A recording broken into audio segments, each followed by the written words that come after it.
Hello, my sweet strangerlings. I have so many work projects going on this summer that I found myself spending a lot of time commuting. So whenever I'm traveling from location to location, my go-to for fun is Slotomania, the world's #1 free slots game.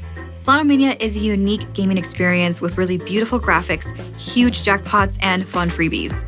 There are hundreds of original Vegas-style and video slot machines ready to play wherever you are.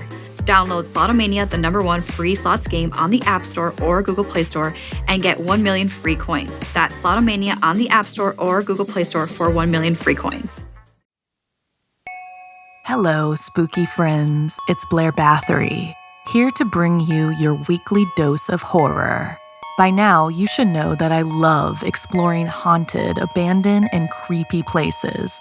I love sharing my findings on TikTok, but sometimes I visit a place so evil, so menacing, that even I was too afraid to step inside. One of those locations inspired our first story, and I must warn you, if you do find yourself standing at the gates, enter at your own risk. It's difficult to imagine what makes a seemingly good person do bad things. When something snaps in their brain and they start to crumble, or even go as far as to commit murder, we must examine the circumstances.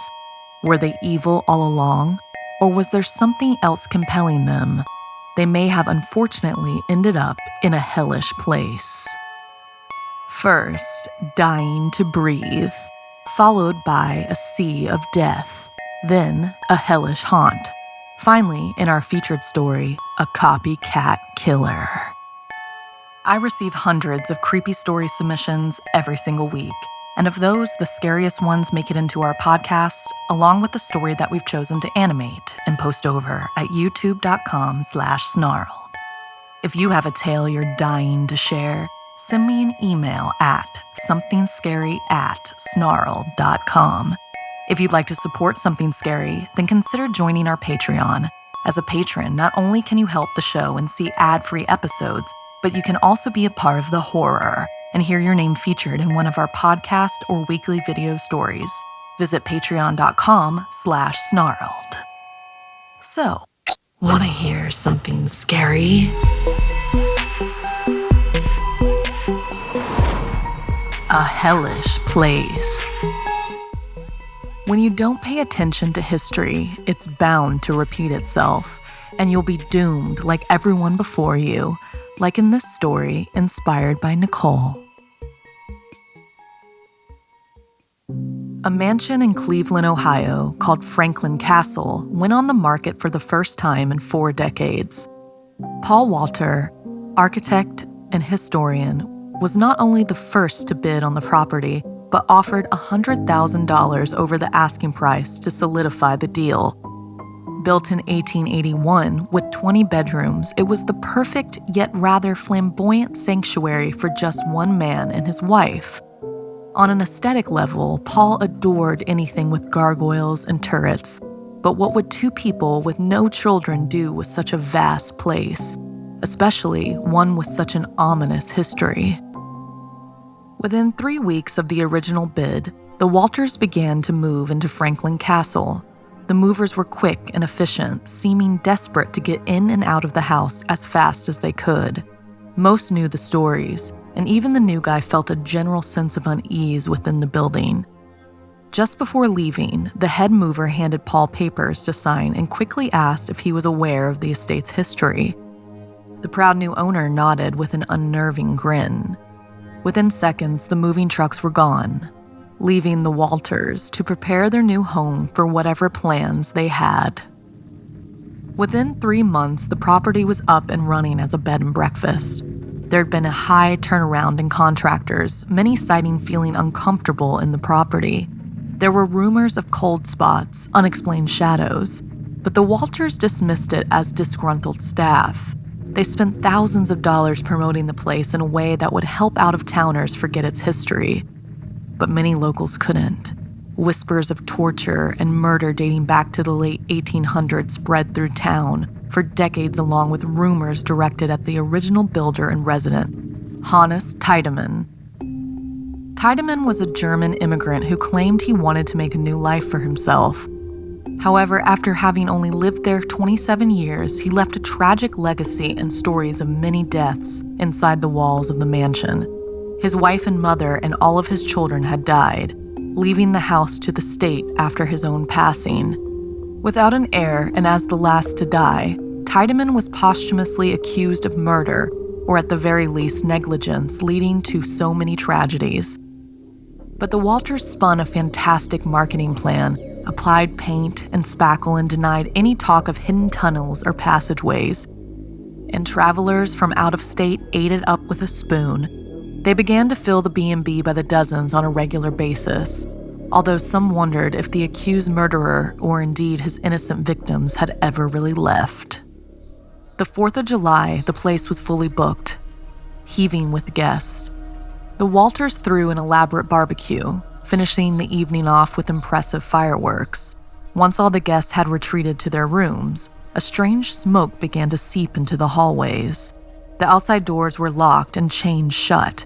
Before long, the guests realized that the house was rapidly filling with tear gas, causing total panic as they scrambled out of their rooms, seeking fresh air and safety.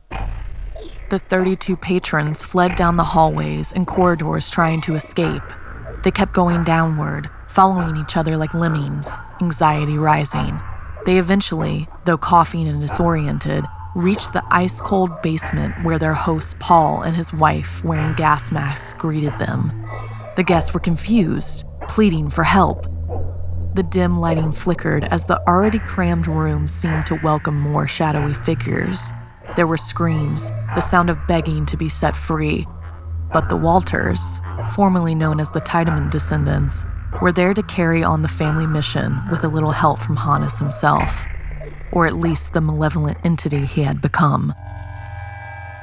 They kept the guests trapped as the poisonous fumes filled the room. Within minutes, everyone was dead. The Walters felt the house shake as the spirits of Tiedemann's previous victims wailed in anger as they were joined by 32 more. 33 now, Paul thought, as he whipped out the knife and slit his wife's throat, leaving her to the special care of Hannes as he skipped town. It took 2 investigators 2 weeks to discover Paul Walters' connection to the original owner of the death house. This attack had been calculated and measured, and to the investigators' horror, they found that Hannes Tiedemann had owned a dozen of sizable properties with similar reputations all over the world. It appeared as Paul was looking for a new place to carry on a family tradition. Do you think the rumors are true about the haunted Franklin Castle in Ohio? And would you ever stay the night in a suspected haunted house? I know that with everything going on in the world, things can be so daunting and hard to process. We're also entering a phase where everything is streamlined and you get instant gratification, so we don't have time to process our feelings, which is why I recommend that you take some time to take care of yourself. Talkspace is easy to use, and it's like having a therapist in your pocket. I'm more relaxed when I'm traveling, knowing that if I need to talk to my therapist, I can just send a message from wherever I am. Working through things in therapy can be tough, but connecting with your therapist isn't. I wholeheartedly recommend Talkspace for therapy. You can sign up online and start therapy the same day as you sign up. You can text, video, or send voice messages to your licensed therapist. So it's incredibly convenient to have virtual sessions from the comfort of your home. Taking the first step towards getting help can be scary, but Talkspace makes it really easy, and Talkspace is a fraction of the cost of in-person therapy. As a listener of this podcast, you'll get $100 off your first month with Talkspace. To match with a licensed therapist today, go to Talkspace.com and make sure to use the code SCARY to get $100 off your first month and show your support for the show. That's SCARY and Talkspace.com. Sometimes the journey to get what you want may just kill you, like in this story inspired by Amethyst. One of the most beautiful islands in Trinidad is called Shikashigare. The most common way to get there is by boat, as air traffic can be unreliable and the landing runway is far too short for anything other than a 2-seater plane. At various times through its history, it had served as a cotton plantation, a whaling station, and a leper colony. The island had seen slavery, illness, and death pass over its sands, but it was also home to one of the most beautiful lighthouses on the planet. While most of the island seems to have been swept up by hurricanes or storms at some point, the lighthouse remained pristine after more than 80 years. When renowned photographer Jasper Kingsley got the opportunity to sail to the island to shoot the guidepost, he jumped at the chance. After nearly a full day at sea, the boat approached the far point of the island opposite the lighthouse. Due to upcoming storms, the current wasn't allowing the sailboat to reach the other side without hitting the quarry, so Jasper and his guide Felipe would have to get there by foot. At first, the path seemed clear, straight up a hill, and they could see the lighthouse in the distance. Jasper was able to get some far-off shots, but they were still a couple hours away from the landmark. But as the hike continued, Felipe cutting the thick brush down with a machete, an odd noise rustled the bushes ahead. It sounded too low and garbled to be human, and yet appeared to be some type of language, therefore not animal. Felipe bolted towards the bush, machete in hand, ready to kill whatever was in their path, leaving Jasper alone. The photographer could hear a tussle between Felipe and whatever was making that sound, and then Felipe screamed, "Moko Jumbi!" Suddenly, there was a quick snap and then silence. Jasper was confused. From what he knew, Moko Jumbi was almost a carnival character that walked on stilts around the festivals in Trinidad. Why on earth would Felipe call out that name? Jasper also felt a sliver of fear. That scream had unnerved him. "Felipe?" he called out cautiously. Not only did he hope his guide was okay, he very much didn't want to be alone and have to navigate his own way through the vegetation. He edged slowly towards the bush Felipe had rushed towards, but jumped back quickly when it began to move and emitted the same unnatural garbled sound. "Felipe," he whispered. But as the bushes shook once more, this time he sprinted onto another path leading to the lighthouse. He thought if he could get to the post, he could find safety and try and seek help for his guide. He ran as fast as he could, the strange noises trailing behind him. He reached the clearing in front of the lighthouse and felt a slight reprieve as he looked up at the light shining from the top of the structure. Just then, the unexplained garble grew louder, seeming as if whatever was making it had caught up with him. He knew he had to turn around, discover the culprit. His heart hammered in his chest as he forced his body to move. What he saw caused his blood to freeze in complete and utter terror. Jasper shook his head from side to side, like a dog whispering, "No, no, no, no, no." But it was there, all 12 foot of it dressed in black, resembling something between the Grim Reaper and a reanimated corpse. The Moko Jumbi. Its elongated fingers formed into daggers as the tips of it stood over Jasper. Hungry. As Jasper backed up, he bumped into something cold. He spun around and saw a translucent man dressed in centuries-old attire. He pushed Jasper towards the Moko Jumbi. Then dozens of other ghosts from decades past began to manifest out of the brush. Jasper screamed, realizing that he was surrounded. Attempting to escape seemed futile. The mob cheered with a bellowing rhythm over and over. That's when the Moko Jumbi reached down and picked Jasper up, shaking him above the rejoicing crowd. It held Jasper inches from its skeletal face with black eyes and long, sharp teeth. Swiftly, Moko Jumbi took its 2 hands, wrapping all 10 extended fingers around Jasper's waist, and in a split second, he ripped him in half as if he were a rag doll. Innards and viscera showered the celebrating specters, each grabbing a piece of the remains to bite into. And when every last particle of Jasper had been consumed, the light from the lighthouse dimmed, ready to rest after another successful harvest. Have you ever traveled to a lighthouse? Would you dare walk all the way to the top? If you did, do you think you would experience anything supernatural? Tell us about it at SomethingScary@snarled.com. Hello, my sweet strangerlings. I have so many work projects going on this summer that I found myself spending a lot of time commuting. So whenever I'm traveling from location to location, my go-to for fun is Slotomania, the world's #1 free slots game. There are so many unique designs like Medusa's Magic, King of the North, and Crazy Train. I'm already at level 100. There's also an interactive community and 1,000,000 of free coins. It's the perfect escape from your daily routine. Slotomania is a unique gaming experience with really beautiful graphics, huge jackpots, and fun freebies.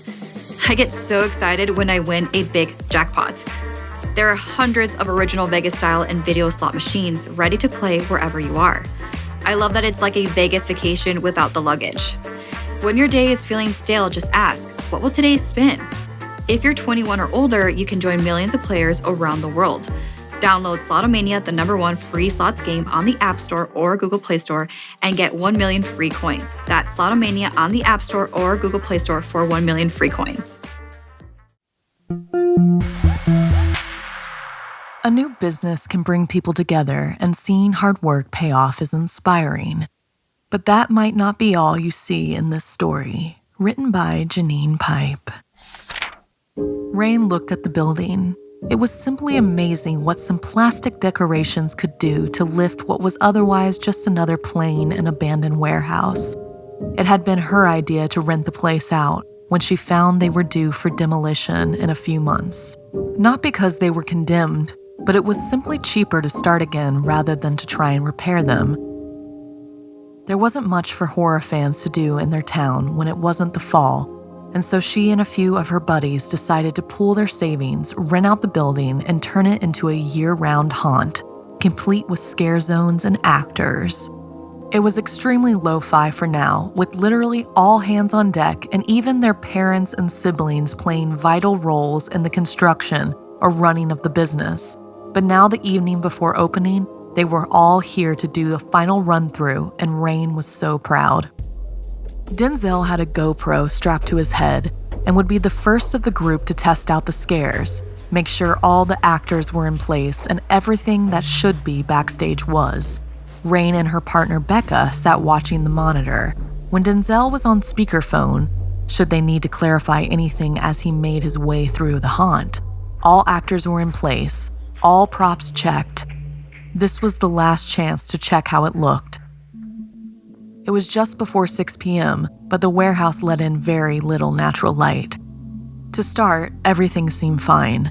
A couple of people were slightly off their marks, including Rain's dad, who just couldn't stand still and kept hopping from one leg to the other. But aside from that, and one rogue can of paint that had been forgotten to be moved, things looked good.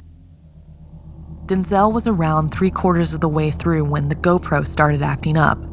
The feedback to the monitor was glitching and lagging, so Rain asked Denzel if he was in a dead zone, one of the few parts of the building where the Wi-Fi wouldn't work and there were randomly no bars on your cell. So when Denzel didn't answer right away, she wasn't too worried and asked Becca to check where he should be according to the layout of the walkthrough. Becca replied he should have been making good progress and nowhere near a dead zone, so Rain tried again to elicit a response when the power went out. "Is this part of the show?" she heard someone call out, followed by some nervous laughter. Just stay in your places, everyone, please," Rain replied, using the light from her cell to randomly flick switches on the wall, hoping the lights would ping back on. There were some muffled noises and sounds like scuffling, followed by something very wet as a voice called out, "Ew, something is dripping on me." The power kicked back on suddenly, and as the people in the haunt adjusted their eyes again to the brightness, the screams began also. Rain and Becca looked into the monitor in disbelief. In the mere moments of darkness, utter chaos had ensued, and in the middle of it was Denzel. At first, he was covered in so much blood that they weren't sure whether he was a victim or the perpetrator, or both. He was certainly injured despite grinning like the Cheshire Cat, holding out his hands in front of him. One held the bloody, jagged, smashed GoPro, which had been used as a makeshift. The other, his eyes. He didn't move as people screamed and rushed around him, trying to save those who'd been attacked, calling 911. He didn't move as the police arrived and arrested him, only after one had thrown up at the sight of his torn-up face and what he was holding. No one knew what on earth could have happened in just a matter of minutes whilst the power was off to make a friendly, placid, regular Joe murder 3 innocent people and cut out his own eyes. What they didn't know was that whilst the building had been left to rack and ruin, it had still been used as the base for a highly secretive group of dark Satanists who had managed to open a portal to hell. Of course, it could only be opened by someone very special, someone born on the 6th of June who happened to be in the exact spot at 6 p.m. 666. For just a split second, Denzel had glimpsed into hell. It had been enough to send him into a frenzy finished by ensuring he was never able to see anything again. He also never spoke again, spending the rest of his days in a catatonic state, therefore unable to tell anyone what had actually happened. Not that anyone would have believed him anyway. Have you ever been to a haunted house attraction that maybe seemed a little too real? Did anything happen? And would you ever go back? What if Sherlock Holmes' most villainous nemesis was actually an innocent man? Well, you may not want to miss this new Audible. I promise it's really good. It's an original Moriarty, The Devil's Game. It's a bold new addition to the Sherlock Holmes universe starring Dominic Monaghan, known for Lord of the Rings trilogy Lost, in the title role. Moriarty turns one of literature's most famous rivalries on its head. It pits genius against genius in an epic origin story that recasts Professor James Moriarty as a desperate fugitive framed for murder, haunted by dark forces who will stop at nothing, and I mean nothing, to exploit his brilliance. With Sherlock Holmes, Scotland Yard, and the British Crown closing in on him, Moriarty must confront the ultimate question. What will it take to prove his innocence? And if he succeeds, what will he become? Moriarty, The Devil's Game, it takes a villain to create one. #MoriartyXAudible. Visit audible.com/listen to Moriarty and listen now. You won't want to wait. While it's nice to enjoy true crime stories in the comforts of your home, going out to visit the scenes of a crime is a very different experience. Be careful what you discover, as in this tale of a famous murder. Jessica was thrilled when she learned that Lizzie Borden's house had been turned into an inn specializing in haunted tours. The chance to visit the infamous property was a dream come true. The idea of Lizzie hacking her father and stepmother into pieces centuries ago thrilled Jessica. She convinced her 2 best friends, Rosario and Tanya, into spending the night there. Hoping to do some paranormal investigating for her birthday, Jessica packed an EMF meter and a digital recorder in the hopes of capturing Lizzie's voice, which was rumored to echo through the halls. After a long drive, the girls finally arrived at the house. They each headed to their rooms to unpack and then headed downstairs for champagne. As Jessica walked into her room, she checked her EMF meter for any paranormal activity, but there was no activity. As she moved around the room with it, she heard a startled cry from downstairs. She raced towards the noise, hoping to discover something scary. But it was just Rosario, who had been spooked by a painting of Lizzie. Jessica rolled her eyes and suggested her friends headed back upstairs and relax while she did some exploring. She made her way outside with her equipment. "Come on, Lizzie," she called. "I know you're here." While Jessica explored, Rosario drew a bubble bath. Sliding into the tub, she immediately felt relaxed. As her eyes began to droop, a child's whisper echoed throughout the room. "Get out." She tried to sit up, but a hand appeared out of nowhere. Pushing her head down into the water, she struggled, trying to free herself. Her eyes bulged in terror, her mind unable to process what was happening. She kicked up in the air, splashing water everywhere, hoping someone would hear her, but no one came. The last thing she saw before drowning was the silhouette of a young boy in old-fashioned clothing. Across the hall, Tanya was resting on her bed with her headphones on. She was deep in the music when she felt a sudden chill and a door slam. She looked up but was immediately blinded as someone smothered a pillow over her face. She clawed and scratched, slashing her unknown attacker's face with her nails, but as much as she fought back, she quickly suffocated. Jessica was blissfully unaware of the tragedy upstairs, having picked up some EMF activity and followed it to the basement. The EMF device went crazy, and she turned on the recorder, excitedly hoping to capture something on tape. While kneeling, her weight propped open one of the boards and she gasped in shock. A pile of old bones had been buried under the wood. She jumped backwards and screamed at the terror in front of her. There was a ghost of a young boy in very old-fashioned, raggedy clothing. He spoke, saying his name was Augustine. "What are you doing in my house?" the apparition demanded. Jessica bravely replied, I wanted to see Lizzie Borden." The boy sneered. "This is my house. I made Lizzie kill her stupid parents."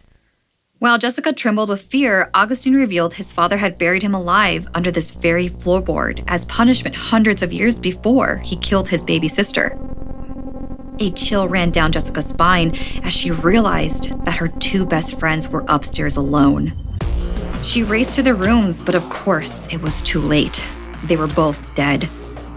Jessica sat huddled in the corner of Tanya's bedroom, her eyes squeezed tightly shut, her hands over her ears, desperately trying to block the sound of Augustine's laughter. The police soon arrived and arrested her. After all, she was the one covered in blood. She tried to explain everything and grab the digital recorder, but when she pushed play, there were no childish voices, no ghostly confession, just static.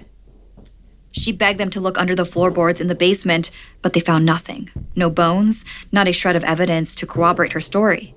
None of the locals had ever heard the tale of Augustine, and only Jessica heard the giggles as she was let out in cuffs. Unlike Lizzie, Jessica was found guilty and sentenced to life behind bars. She spent the long and lonely hours wondering if Augustine was real, or had she been so obsessed with the Borden case that deep down, she just wanted to know what it felt like to kill her best friends.